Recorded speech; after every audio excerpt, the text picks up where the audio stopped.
What's up, everybody? I am Van Swan, and you are watching Conversation with Van.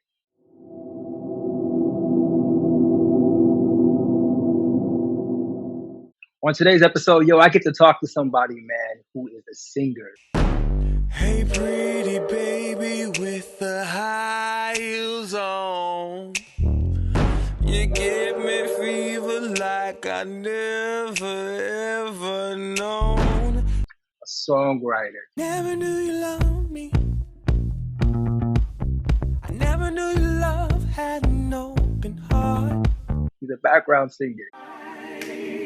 Help me to be right. I'll never do anything without your leading spirit. He's super, super dope, super creative. But most importantly, I get to call him friend, man. We actually got a real cool friendship, cool relationship, and I'm super honored and super blessed to have him on the show, man, to have a conversation with your boy. So what I need for you to do is put your hands together and give it up for Mr.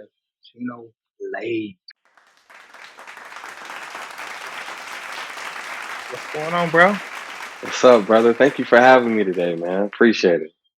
Absolutely, man. I haven't seen you in forever because of COVID. How you been I holding up? know, man. I've been good. It's been challenging. It's been a little bit frustrating, Uh-huh. but I've been persevering. I must say, um, I'm getting through it because Yeah. every month is something new, even every day and week. So you just got to find ways to just stay positive.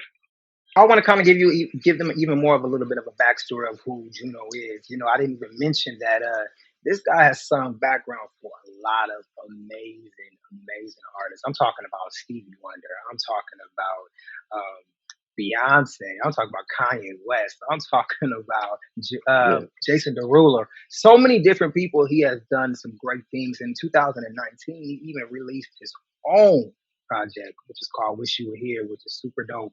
But aside from that, I want to know where you from, man. So I was born in Los Angeles, California. I was Mhm. raised in Oklahoma City. So I now call myself a native of Los Angeles. Okay, okay, okay. But so is your family still in Oklahoma, or are your people still in? Yeah, my family's still in Oklahoma City, but I've been living here for over like 15 years now. Yeah. So what brought you out here, though? What was that change, and how was that transition for you? Um, it got to a point where I knew there wasn't anything for me in Oklahoma. It gets to a point where all it is where you have a great job.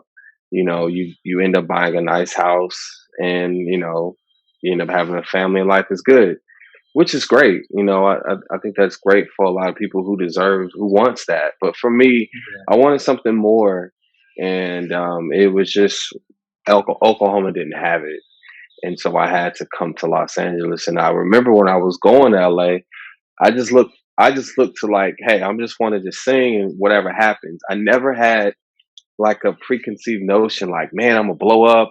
I'm gonna sing for Justin Mhm. Bieber. I'm gonna sing for Beyonce. I didn't know. Mhm. All I was really thinking about was like, I just want to sing, and things just moved in the direction where it's supposed to be. Now I know your government name, but Lake is a dope, dope, dope artist name. But tell me, how did you come up with that name, man? I don't think I even asked you this question before. Where did that come from? You never asked me this question? I don't think I asked you that, man. Juno Man, Lake is serious? a super What? dope name, but I don't think I knew where it came from, man. So you got to So let me know, where did that come from? How was wow. that? So Juno, it comes from a lot of things. As you know, I'm a junior. So a lot of my family members, they call me, Juno for short. And so I was playing around with the fact like, man, I like Juno, but I didn't like the Juno. So I kind of looked into my ancestry. I have Creole in me, so I looked into French, and then my month is June, and I just put Juno together. And then Lake is where I'm a water sign. I'm a Cancer, so I put that in there because when you think about a lake, it's not like the river, it's not like the ocean. It's very smooth and calm. and that's just my vibe as an artist. I'm very smooth, chill, relaxed, not too crazy. Yeah. That's dope. I don't think I've ever asked you that, bro. So that's like it's the inside first look on the name, man. I don't think I ever knew that, man. That's really dope. But it's super dope, and I think it's super creative. Even the spelling that you have is super dope and super creative. But take me back to young Juno. Like, what was you like as a kid? I didn't know, I grew up as a preacher's kid. So, my dad had his own church, and I didn't even know I could sing, honestly. It was a moment where, like, I was going through childhood, just doing what a boy does, playing with toys, just running outside, bicycles, and then one day my mom and dad was like, "Yo, you gonna sing, the Shepherd song by the Mississippi Mass Choir?" And I was like, because we were first building the church, so it wasn't a lot of people there. So you got to use whatever you have. My mom was Mhm. a singer in the church, so she was just like, "Your sister and you are gonna sing, you know, this song, and you're gonna sing Shepherd song." And so that moment, I ended up singing the Shepherd song, and what came out, I was surprised. And at that young very age, people always mistaken me for a girl singing because I had a very like how it is being a young kid. And then from there on, I remember I was just like, "Yo, I really like this. I think this is what I want to do for the rest of my life." And then that's just how it played out. It was crazy. And then I just started singing, in choir in my high school and show choir. I was doing, also musicals, and then going to competitions, and then that's what sparked everything. And the rest is history.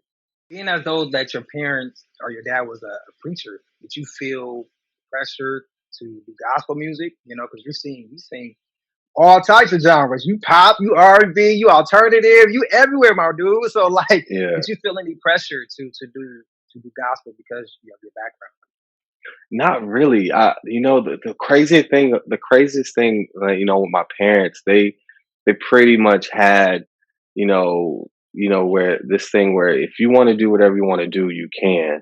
Now you can't listen to certain things in the house, but I got away with playing Tupac, but Oh, but other than that, how you like get away they with that? my daddy liked just his heart and what he had, what he was speaking. Like he can tell that he was a real honest, artist. And then I listened to a lot of rock music, and I was listening to alternative music, but they allowed me to be, who I was. I think the hardest part was my peers, Mm, because I didn't grow up listening to Clark Sisters. I didn't grow up listening, I listened to Kirk Franklin, but I didn't really have that gospel feel. We were Baptist church, so we listened to, my dad mostly listened to, Jackson Southerneers, the Williams brother, the Cat Spirituals. He listened to a lot of quartet, so that was really my background with him, because that's all we mostly listened in choir. But it really wasn't a lot of pressure, which I appreciated because it allowed me to just be who I was. So I met you. I'm thinking back in 2012 through a mutual friend, and I think like around 2013, between that time, we actually did a little cruise ship job. Yeah, We we went to did. Sweden and we went to Estonia, and then shortly after that, man, the next thing I know, you was on tour with Justin Bieber.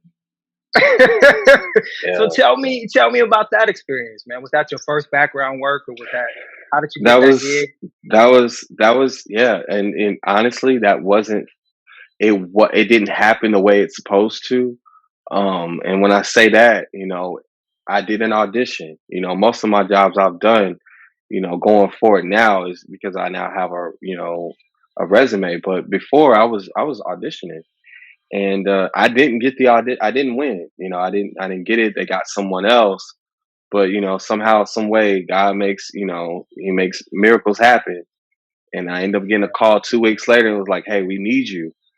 And it was my first gig, and I learned a lot. I learned about how you work, especially Mhm. as a background artist, and even also how the artist that I was working with and how he lived, and just the traveling. I never had traveled outside of the country, so being Mm. out, seeing what I saw, it really opened up my mind to like it's just not America. There's all different religions, ethnicities, and backgrounds, and it made me want to travel more and just even understand people. And as far as like, being with the artist, Mhm. it was a good time understanding him. Because Justin, he's a cool dude. Like I tell everybody, like if I see Justin right now on the street, he just be like, he knows me by my government. Right. Okay. Okay. So that's another question that I have for you, because when you go on tour with some artists, now are you able to develop relationship with them, or is it just a strictly business situation? Are you saying here with Justin, he knows you by first name. I see you on the street. What's up? And you were able to pull some insight or even gain some insight of things behind the music and all those different things, which I think is completely dope. But all artists are not like that. There are some artists that Yeah. I would assume that they do kind of keep a wall, they keep a distance. Backgrounds here, the artist is what it is. But you're telling me that your experience with Justin was completely different. Has that been the case for everybody that you worked with? Like, they've been welcoming, they've been, a Most family vibe. mostly, I mean, mostly everybody I worked with has been very approachable, and it was just like how me and you would talk. They're very like cool, laid back. I mean, and I make it easier where just for artists, I think when you make people feel like, oh my gosh, you're this, then it makes them even want to stand back a little bit more. I mean, it's just like if it was you, like somebody coming to you like, oh my gosh, Van Swan, you was like, yo, chill, it's just me. Like they Right. want to feel just like a person. And so even when I was chopping up with B, she just be like cool with it. Ye's the same way. We just talking, we just chilling. And Come as on a with the first person, name basis, B. Yeah, you know what I mean? Come on, you better just name drop right quick. Beyonce, just B. You know what I mean? I'm a little jealous, but okay, go ahead, do your thing. No, I'm just but playing. Go ahead, though. but I'm proud of you. the thing What's is up? the thing is that when you be who you are, I think people see it. People see you for who you are. So if you come off like, yo, oh my gosh, like oh my, then it makes them want to, kind of, sit back. I mean, I managed to be around Justin for 2.5 years, and it developed. It was just, at first I was just like, I'll let him do him. And whenever he decides to want to talk to me and warm up with me, then we ended up playing basketball. We started hanging out. We had parties. So then we just now knowing each other on a first name basis and just chopping it up. Like the last time I saw him, it was at Sunday service, and he didn't know who I was because I got a beard. And I was like, just so you know who I am. He was like, nah. And he was like, oh my gosh. And then he just went crazy and he started talking to Kanye. It was really fun. But it's just being who you are. I think if you be, just honest with yourself and just authentic, people see through that, and either they'll love to be around you. So you don't have to worry about whether they like you or not. Some jobs is just a job, which is fine. I don't look into it where like I gotta be cool with them. Whatever happens, happens. I look at it like that. I be there just to make sure I be professional and also just do my job. Yeah, and mentioning that you worked with a lot of A-list. Let's just put that out there. We talking about A-list legendary artists. Was there any piece of advice that maybe perhaps they gave you that you can take on your own solo journey? And even if it wasn't advice, it could be just something that maybe you saw their work ethics, or you saw how they moved or how they spoke to people, that you said, you know what, on my journey as the artist, this is the way that I kind of want to move. This is the kind of, was there anybody or Yeah, anything like that? I think for any job and any person, this is also for anybody who is, in any kind of industry. I think if you look at it where if you're working under someone who is well established, you should definitely take notes and see how they work. And with each and every artist, I looked at it like, okay, how's their work ethic? Their performance, their production, their setup. Like, how do they feel? How they get in the vibe. And I took like even with Beyonce, I mean, she rehearses like 24 times on the same Wow. song. And we was just sitting there like watching, like, dang. And I was like, she really takes it serious. Kanye's very detailed in what he wants. And he's very, in so many ways he can be very simplistic, even though it's a madness in where the ideas are, but it's Mhm. very simple. So I took a lot of pieces, from the artist, and just even also with Justin as far as his, his performance and just how he does his shows and just his setup. Like he warms up every time we would do a show. So it's just like that's another thing, like taking care of your voice. One thing for me when I was touring is like hydration was and sleep was the most important thing. Making sure I'm drinking a lot of water and making sure I'm resting. So, with that being said, it helped me establish where I needed to go and where I need to be as Juneau Lake. So, Wow. So take me back to 2019, where you released your EP, "Wish You Were Here." First off, where did the title come from? Who you talking about? I want to know. Wish You Were Here. You know what I mean? That's a dope oh title. man, It's a dope album, man. You have some cuts on there. Dreaming, Explain It. thank My you. personal favorite is Whatever You Say. Whatever you say, whatever you do, as long as you keep me right next to you. Say what you want, I might be a fool, as long as you keep me right next to you. Whatever. Whatever you That say, that that one is definitely my favorite, man. But thank you. explain the project to me. Take me back to that time. Man, so Wish You Were Here was in a process for like at least almost a year and a half. Um, and I was going through life experiences, trying to figure out who I am as a man. There was times where I felt like I wasn't good enough. There was times where I felt like, you know, I wasn't the best singer. There was times where I wasn't. I felt like I wasn't a good, man in my relationship at the time.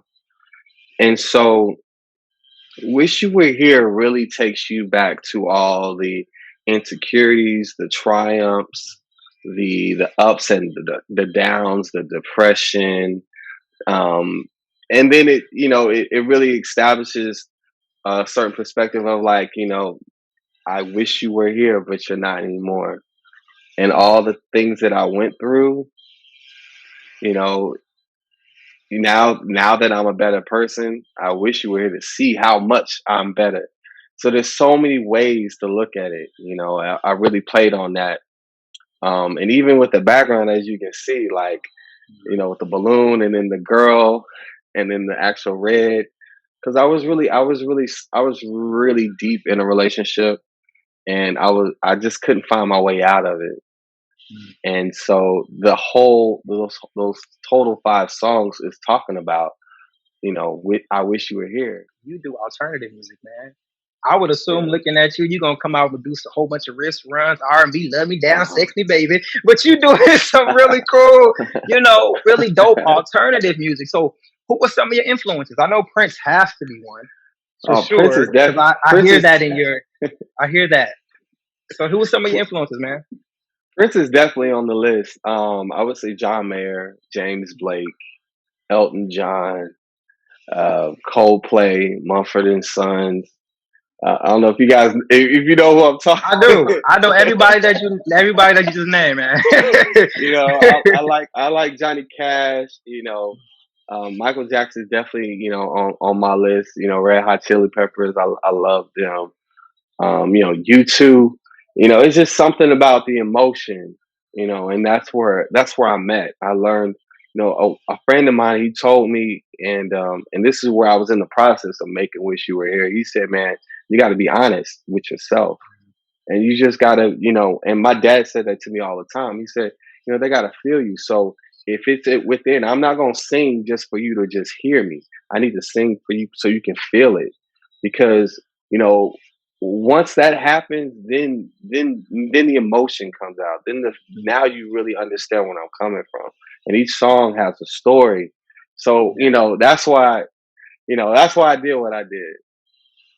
That's super dope, man. And I'm honored that you kind of asked me to sing a little background on the project. That was Thank you. super dope, and And that you was didn't super even know fun, what was man. going on. You I didn't know had what no was going idea. on.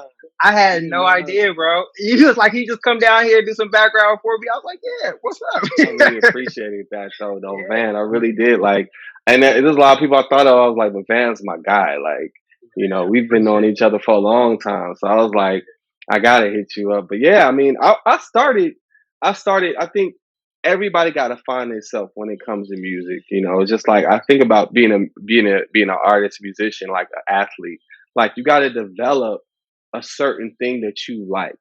And Yeah, I can sing R&B, I can do it. It's just that I just choose not to. That's just like not. That's not what really. That's not my niche. yeah. I can fall. I can do it for work. I can do it. Anytime. But what I love to do is just sit home and just get into a spot where I feel something. Something like my favorite instrument is electric guitar and Mm, acoustic. So I really play off of that. mm. So, and I'm very, very, specific with the sounds that I want to create so I can make sure it stays within that genre. Yeah. Now, I personally know that you can do R&B, and some of my followers who listen to some of Van Swan's music might know because on my album 30, this guy right here got a song called "Do Better," which he wrote, with I believe with Travis Malloy as well, which is a Travis dope Malloy. songwriter. So it's a dope songwriter, man. I remember you played the record for me, and you guys already had it done. It was already done, completed, everything was done. I was like, Yeah. yo, I got to get on this song though. Like, how can I be a part of this record, man? Take me back to that record because "Do Better" is a banger. I wanna do better. I'm trying to do better. Yeah, I'ma make it up to you.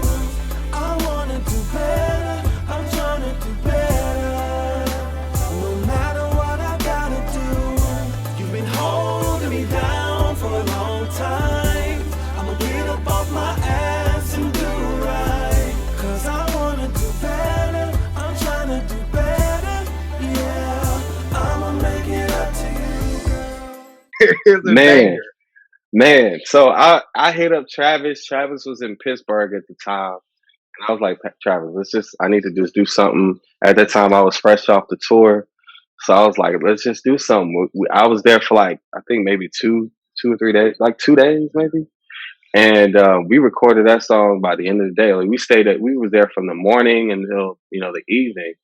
And we was going through sounds and whatnot and just, filling out some things. And he was like, so what's been going on back home? And at that time I was, in between jobs. Like being a musician, Mhm. let's just be honest, y'all, it's not always, it's not always glamorous. We have our downs. Like, we struggling. One day we get a big check and the next day we ain't getting no Six check. months, right? 6 months without. You know what I mean? Yeah. Yeah. So, I was in a situation where I was like, yo, like, what do I do? I do music full time. And so at that time I was in a relationship and the girl was looking at me like, yo, you got to do something. And, so I started really like digging into like that situation. Like, she was really helping me out. And as a man, that really kind of messed with my pride. So I was like, I gotta do better. You've been holding me down for a long time. I'm gonna get up off my ass. You know what And I'm do saying? right, And do right. I man. was That really, I was really just hitting it. Like I was really just going straight to the point. Like, I gotta do better. So yeah, bro. I'm That glad you to asked this me that. to this day, bro. I'm telling you, off of that album, that's one of my favorite songs. And you, Thank you you. killed that. Travis killed that, and I'm just glad that you allow me to even be a part of it. But your version is super dope. There's a version with him just by Oh. himself that's super super dope as well. But I'm glad you allowed me to be a part of it too. You know what I mean? But that's a dope record. I'm super honored that you because it really is. But what's next for Juno? Yo, this year, it's gonna be incredible, man. Ben, I'm glad you asked me that. I'm working on a project right now for racial injustice. It's gonna be incredible. I really can't wait for everybody to see it. I really took my time and decided to just really look back on where everything is, even when things happen. All the events that happened, last year Mhm. with the George Floyd, I was like, I'm not going to just rush this because, you know, racial injustice, against Black people is just not a trend. this is a lifestyle for us. We got to deal with this every day. I almost cursed, but I pulled it back. But It's real we, though. It's but a it's real emotion. Hmm. yeah, man. So we deal with it every day. So this project that I'm doing, I'm so glad. My producer jumped on it. I had a lot of my friends who are musicians. They were just like, "Yo, whatever you need, I got you." So I'm working on that at the very moment. It's coming out hopefully February the first Dope, day of Black History Month. dope. And then I got a few covers that I'm gonna be shooting at you. And then my new album I'm gonna be working on at this very moment right now. It's in the works. So that's what's going on. And then I got some merchandise that I'm working on. Been doing a lot of creative directing, and Yeah. I'm been getting into a lot of fashion now that the pandemic has slowed everybody down. So yeah, I've been working on clothes now as well. So Your fashion shit is amazing, man. I'll be seeing some of the tie dye yours stuff and is everything too. that you Don't do. don't you stop. Yeah, but Yours is no, too. I No, appreciate no, you. no. We need to collab, Come bro, on, or man. Come something. on, Because I man. mean, I'm like, your style is dope. I need to get on Thank your you. level. So it's Oh, super stop dope. it. Before we get out of here, how has fatherhood changed you? Because you a dad, man. When I met you, you wasn't a pop. Now you I you know. Papa Juno. I know. So tell me about that. How's it changed you? The best thing ever, man. And I know you in saying that, man. I remember somebody said I asked them the same question, and when I asked them that, I really couldn't feel it until it happened to me. It's the best thing ever. I mean, the greatest gift God can give us is a child, and I'm getting chills because it's like it's so beautiful, man, to see something that you planted a seed in, and it looks like you, it acts like you. It's crazy. I mean, it makes me think about how people can't believe in God. Like how, Mm. But yeah, it's been a wonderful journey. Having my child he saved my life. When I say that, because at that point in time, that same year I had a child, I lost my father, and Oh wow, so it sorry to hear was that. really it's all good, yeah. And it really helped me, like it really, like, embracing him more just made me want to just cherish those moments. And now I feel like just how my dad was with me, I'm with him. But it is the best thing, bro. I can see the I can, joy and excitement of you just talking oh about it, man. man, I could oh definitely, man. yeah, I love that, man. I thank you so much for taking the time to No, have this thank you, conversation brother. with I me, man. appreciate you. And it's definitely been a wonderful experience just kind of get insight of who you are a little bit more and letting my audience get to see who you are, man. But where can they find you?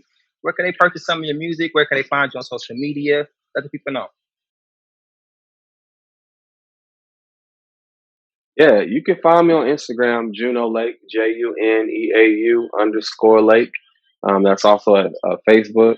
And all my music is available on all music platforms. So if you have Tidal, if you have Spotify, you have Apple Music, you can find me there. And be looking for February the 1st, my new project out. I really want everybody to embrace it. And Van, I'm gonna ask you I'm gonna need you on something too as well. So Come on, man. I'm down. I'm down. You already know. You ain't said nothing but a yeah, word. I'm down, man. But again, so everybody listen. Remember, let nothing or nobody stop you from reaching your maximum potential. You are great. So go out there and be great. All right. Peace. Things that I said,